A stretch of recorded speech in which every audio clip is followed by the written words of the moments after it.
그런데 최근 우리나라 물고기들에게서 수중 생태계의 변화가 감지되고 있다.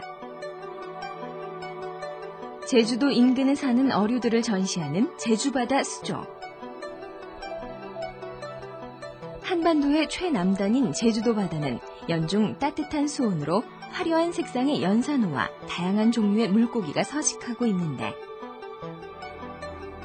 최근에는 주로 서태평양이나 인도양의 열대 해수에 사는 소알 서전이나 세일핀탱 같은 아열대성 어종들의 등장이 이전에 비해 눈에 띄게 많아진 것이다.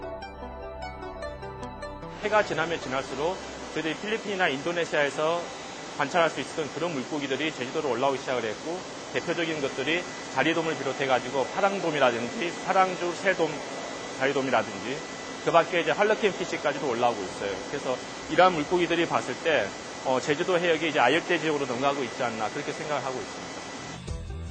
1970년대부터 최근 2000년대까지 10년 주기의 해수온도 변화로 한반도 해역의 어류 개체군이 달라지고 있어 이와 관련한 연구가 절실하다.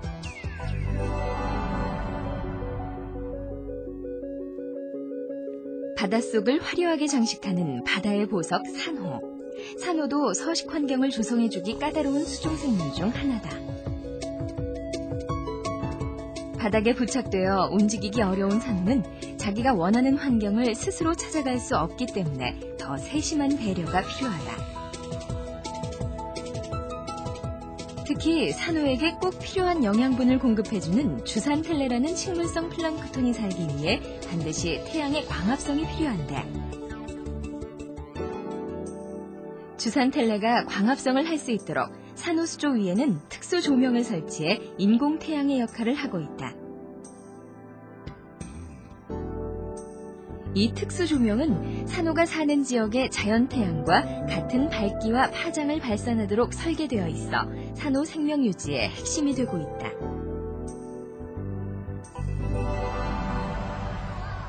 수족관을 찾은 관람객들이 신비한 생물의 세계를 관찰하기 위해서는 맑은 물과 투명한 수조가 필수다. 그렇다면 수중 세계를 담고 있는 수조의 외벽은 무엇으로 만들어졌을까? 얼핏 보기엔 유리라고 생각하기 쉽지만 유리가 아닌 아크릴판이다.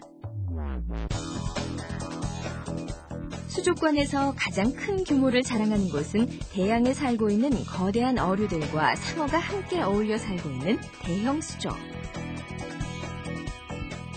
수심 5m가 넘는 국내 최대형 수조의 경우 3,000톤의 물을 담고 있다. 이런 거대한 수조를 안전하게 지키기 위해선 가볍고 단단하면서도 투명도가 높은 아크릴이 최상의 재료다. 수조의 크기와 물의 양에 따라 다양한 두께의 아크릴을 사용하는데 3,000톤의 물을 담은 대형 수조의 외벽은 여러 개의 아크릴을 강력 압축해 만든 두께 25cm의 특수 아크릴판으로 제작됐다. 아시다시피 해저 터널 부분이 있고 평판이 있습니다. 그래서 해저 터널 같은 경우는 수압을 좀 고르게 받기 때문에 저희들이 아크릴 두께가 좀 얇아도 가능하거든요. 근데 이제 평판 같은 경우는 수압을 많이 받습니다. 그래서 아크릴 두께가 굉장히 두꺼워야지만 고객들의 안전을 보장할 수가 있습니다. 천정을 둥글게 감싼 반원형의 해저 터널은 그 모양으로 인해 수압을 고루 분산하기 때문에 평평한 수벽보다는 조금 얇은 두께로도 충분히 제작이 가능하다. 면적과 수압을 계산해 아크릴 벽의 두께를 선정하면 크고 작은 수조를 자유자재로 만들 수 있다는 것. 유리보다 투명하고 단단하면서도 압축이 쉬운 아크릴의 제조기술 발전은 지금의 거대하고 다양한 해양 수족관이 탄생할 수 있는 밑바탕이 된 것이다. 아크릴은 변형도 자유로워 원구형, 원통형, 평면형, 딥립까지 다양한 수조를 연출할 수 있다. 이 중에서 가장 독특한 수조는 6m 높이의 반원으로 만들어진 딥립형 산호수조. 각 수심 속에 사는 산호와 어류들의 생태를 재현하기 위해 6m 깊이의 수심을 연출했다. 산호는 수심에 따라 들어오는 빛의 양이 달라지고 광합성 정도와 먹이도 달라지기 때문에 서식하는 산호와 어류들의 종류도 천차만별이다. 이곳에서는 수심에 따른 산호의 생태를 한눈에 볼 수 있는 것이다. 곧 모습을 나타낸 것은 산호절벽의 주인인 나폴레옹 피쉬. 툭 튀어나온 혹이 달린 머리가 나폴레옹이 썼던 모자를 닮았다고 해서 이름 붙여진 나폴레옹 피쉬는 산호절벽을 종횡무진하며 산호수조를 호령한다.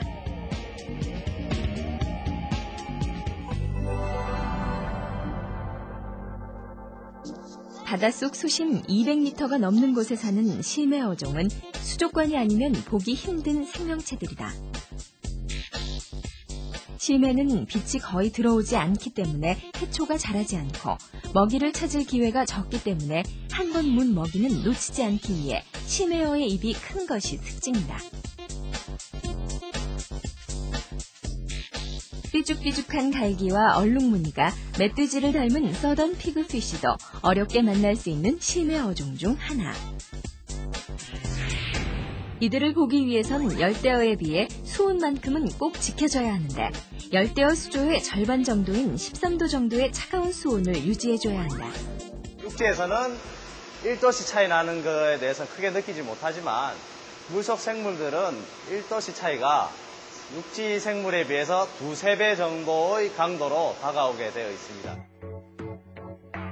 바닷물은 수심이 깊어질수록 수온도 내려가기 때문에 심해어에게는 차가운 물이 필수 조건이다. 심해어들은 차가운 수온에 맞춰 신진대사가 느리기 때문에 움직임도 적고 성장도 느리다. 하지만 수온만 낮게 유지해준다면 다른 어류보다 긴 생명력을 자랑한다. 이처럼 수족관에서는 다양한 생물들에게 가장 적합한 수온과 생육 환경을 조성해주기 위해 기계를 통해 자동으로 수온을 조절하고 있다.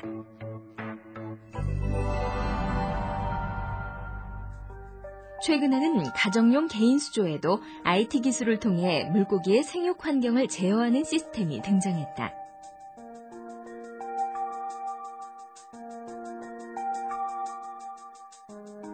컴퓨터에 꽂은 USB를 어항에 연결해 정보를 전달하는 시스템으로 컴퓨터 프로그램을 통해 기포 발생 여부와 기포 발생 정도를 조절할 수 있고 수온과 조명 상태 등 원하는 조건을 입력해 물고기를 기르는 데 필요한 생육 조건을 제어하는 방식이다. 본체 컴퓨터와 어항에 내장된 칩이 유기적으로 신호를 주고받는 IT 기술을 접목한 것이다.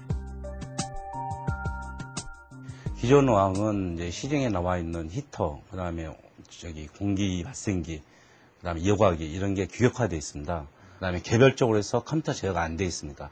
그다음에 그 각각이 220V로 되어 있어서 전류가 이제 좀 소모량이 많아집니다.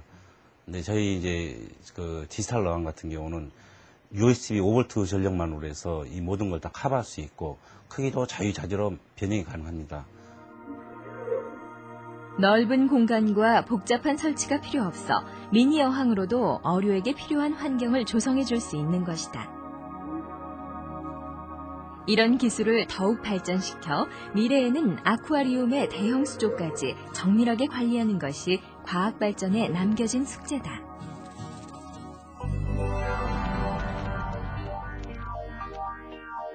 가장 큰 바다인 태평양에서 온 해수어들이 함께 살고 있는 한 수조. 푸른 형광빛 몸통에 노란 초생딸 무늬가 선명한 블루문 엔젤과 파란 몸통에 살랑거리는 지느러미가 특징인 레드투스 트리거피쉬는 염도가 높은 홍해에서 온 대표 어종들이다. 푸른 몸통과 노란 꼬리의 대비가 선명한 퍼플탱과 옐로탱은 하와이에서 온 열대의 대표 어종. 나소탱도 빠질 수 없는데 탱 종류는 화려한 색깔과 순진한 겉모습과 달리 공격적인 성격을 가진 물고기로 꼬리에 가시돌기가 특징이다. 이렇게 다양한 출신지를 가진 해수어들을 한 수조에 담기 위해선 필요 조건이 있다. 해수어에서 수온 다음으로 중요한 생존 조건은 염도. 순치 과정을 거쳐 바닷물의 평균 염도인 30ppt에 맞춰 사육하는데 수족관의 해수는 어디서 오는 것일까? 도심에 자리 잡은 수족관의 경우 수돗물에 소금을 탄 인공 해수를 만들어서 사용한다. 일반 소금이 아닌 홍해의 특수 인공염,